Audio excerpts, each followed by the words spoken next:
Bienvenue à tous pour cette 24e audio. Je vais donner comme thème identifier la propagande quotidienne. Thème précis. Et je vais m'expliquer pourquoi je veux introduire ce thème-là.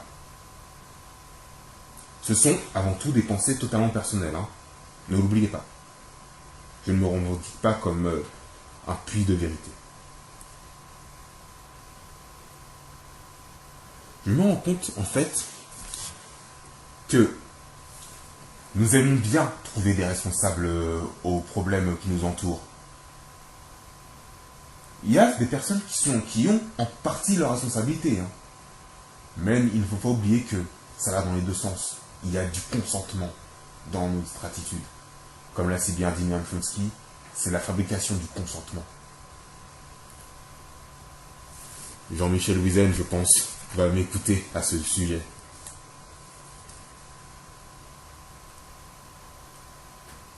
La propagande n'est pas toujours un complot. Ça peut l'être. Mais, par exemple, Edward Bernays, qui est tellement connu pour son livre Propaganda, il a écrit un livre sur les manipulations des foules. Il a écrit un livre qui a été publié, qui n'a pas été rendu secret. Donc les personnes qui avaient la possibilité de lire pouvaient comprendre quels étaient les ressorts de la propagande. Tout est écrit sur papier. Il n'y a pas de choses cachées là, à ce sujet.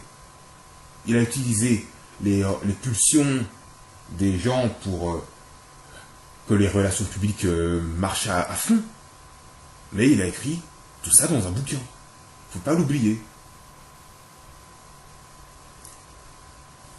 On introduit beaucoup en ce qui nous concerne en tant que soi-disant dissident, même si je ne me considère pas comme dissident, j'ai pas encore fait d'action spécialement dissidente. Les livres 1984 de George Orwell et Le meilleur des mondes d'Aldous Huxley, qui préfigurent pas mal notre monde en fait. Mais il ne faut pas oublier que ces livres ne sont pas secrets, ce sont des succès mondiaux. La majorité des gens sont au courant de ce qui peut leur arriver. De toute façon, Aldous Huxley l'a dit. C'est que une dictature efficace fait aimer aux gens leur servitude. Et c'est ce qui est en train de se passer. On est en train d'aimer notre servitude, qu'on le veuille ou pas. Nos ressorts psychologiques ont été très bien utilisés. Et tout était connu au niveau de la manipulation.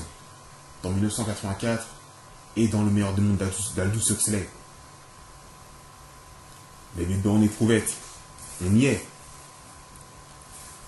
La société hédoniste complètement ancrée sur la consommation effrénée, on y est. Un peu aussi le fait que père et mère, ce n'est plus trop censé exister parce que l'ectogénèse est en développement. L'ectogénèse, c'est le développement des embryons et des fœtus en dehors du ventre maternel. Et dans 1984 de George Orwell, la double pensée, on y est. On s'auto-censure. On sait qu'il y a des choses qui devraient être critiquables, dénoncées et tout ça, mais on s'auto-censure par peur de l'exclusion sociale. Et pourtant, on n'est pas prêt d'être tué pour nos opinions. On n'est pas dans l'URSS stalinienne. Faut pas l'oublier, mais le système nous a bien travaillé au corps. Et c'est pourquoi je veux parler de propagande.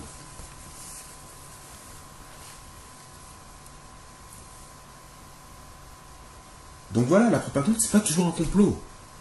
On a nos responsabilités aussi. Faut pas l'oublier.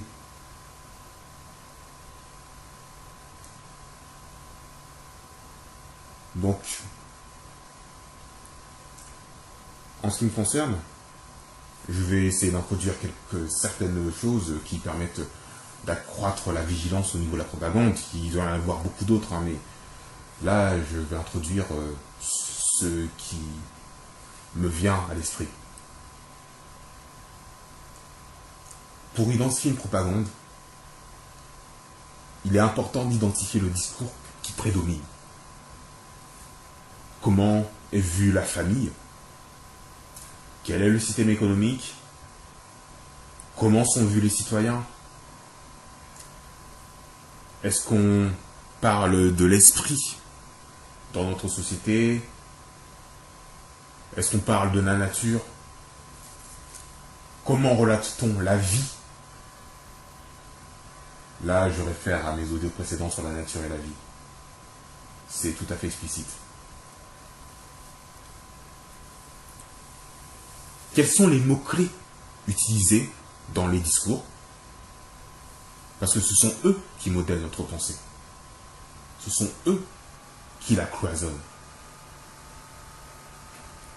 Là, je ne vais pas trop parler de novlangue. La novlangue, c'est la suppression du langage, ce qui est fondamentalement un peu le cas. Ce qui est un peu fondamentalement le cas, mais là, je parle plutôt d'une canalisation de la pensée vers des mots-clés. Pas tout à fait de novlangue.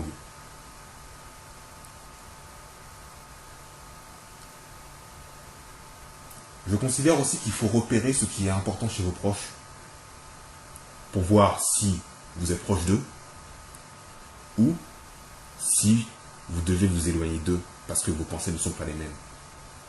Et oui, j'en reviens à l'exclusion, j'en reviens au pas de côté, au retrait. Pour les personnes qui en sont capables, bien sûr. Dans notre monde, qu'est-ce qui est important et qu'on relate peu? C'est une question à se poser. Les non-dits en disent parfois beaucoup plus que ce qui est dit. Clin d'œil à Courrier WF pour cela. Donc, où se trouve la propagande? On le sait fondamentalement tous, mais il y a des recoins cachés de la propagande. C'est évident. Vers quelle société amène la propagande en question? Ça a trituré le cerveau de beaucoup de personnes. Et ça va être quelque chose de salutaire, parce que on a trop laissé notre cerveau s'atrophier.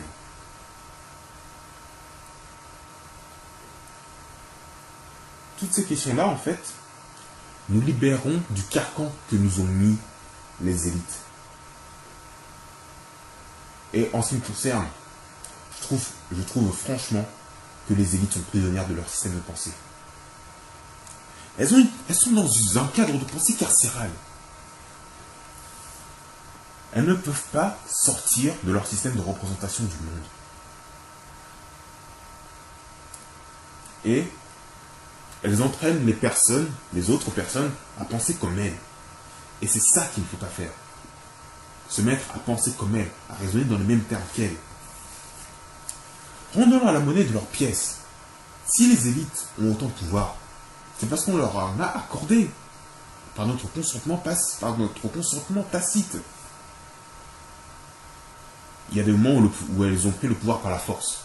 Mais franchement, dans notre monde occidental, c'est pas par la force, c'est par notre consentement, par notre recherche du confort, par notre passivité, par notre refus de la transcendance.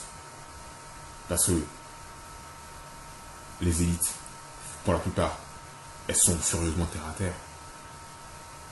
On peut être bien supérieur à elles au niveau de la logique de pensée. Mais on refuse de le faire parce que ça nous exclura. Je laisse le choix à quiconque de s'élever ou bien de rester à sa place.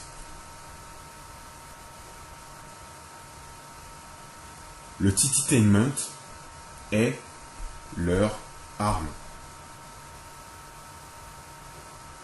À nous de donner un coup de pied aux fesses au tititainment. On est capable.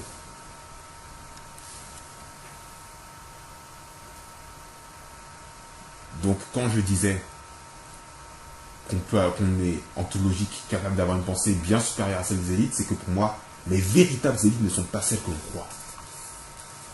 Pour moi, les véritables élites, ce sont celles qui sont capables de détachement sur le monde, d'avoir une vision globale. Celles qui, comment dire, créent quelque chose de positif. C'est ça pour moi. Élite, pour moi, c'est un terme positif. C'est pas un terme, comment dire, à galvauder, où une personne devient une personne sanguinaire. Non, pour moi, c'est une personne qui est comme ça, une personne qui s'est avilie, qui est tombée plus bas que terre, qui est devenue la lie de l'humanité. On n'a rien à faire avec ces gens-là. On a tout à faire avec les personnes qui élèvent l'âme des autres. On a tout à faire avec les personnes qui créent un détachement des choses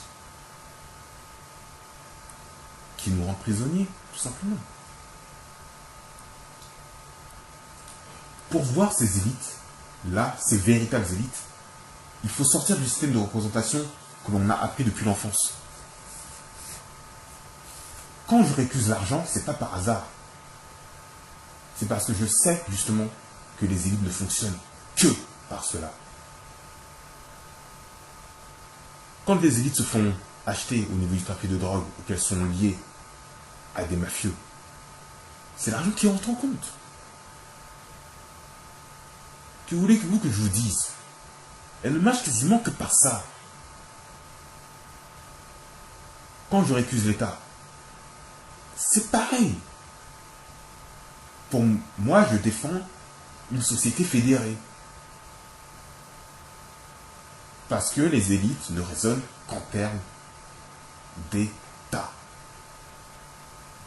Et quand je récuse le capitalisme, pareil. Les élites ne raisonnent que par ça, que par la logique de croissance, que par la logique d'accumulation de profits. Or, pour moi, la richesse, ce n'est pas ça. La richesse est pour moi avant tout spirituelle. Donc vous voyez, la libération commence dans les têtes. Et quand on libère au niveau de la tête, le reste suit. C'est sûr et certain. Mais encore faut-il avoir une volonté farouche de défendre la libération. On a été toutes et tous formatés pour penser d'une certaine manière, pour recopier un modèle social, sans se poser la question si c'est un modèle social qui est bon ou mauvais. On nous a dit, marche ou crève. Et bien là, c'est le moment de se poser la question. Est-ce que ce modèle social est bon? Et quand je dis ça, je vous demande d'aller un peu plus loin qu'à l'échelle de la France. Si le modèle social dans lequel vous vivez nuit à une personne de l'autre côté de la planète, vous n'allez pas continuer. Il faut être sérieux. Et si le modèle social d'une personne de l'autre côté de la planète vous nuit, vous n'allez pas le soutenir, quand même. Donc voilà. Et une vision globale des choses. C'est cette vision globale qui vous amènera à un seuil supérieur de compréhension des choses qui se passent sur cette planète. J'avance vers cela, j'ai mis le temps, mais maintenant, le train en marche. Et je suis prêt à apporter ce que j'ai. Je continuerai les audios, bien sûr, quand j'aurai l'inspiration. Merci de m'avoir écouté pour cet audio sur la propagande. Donc, je vous souhaite une bonne continuation. Allez, à la prochaine.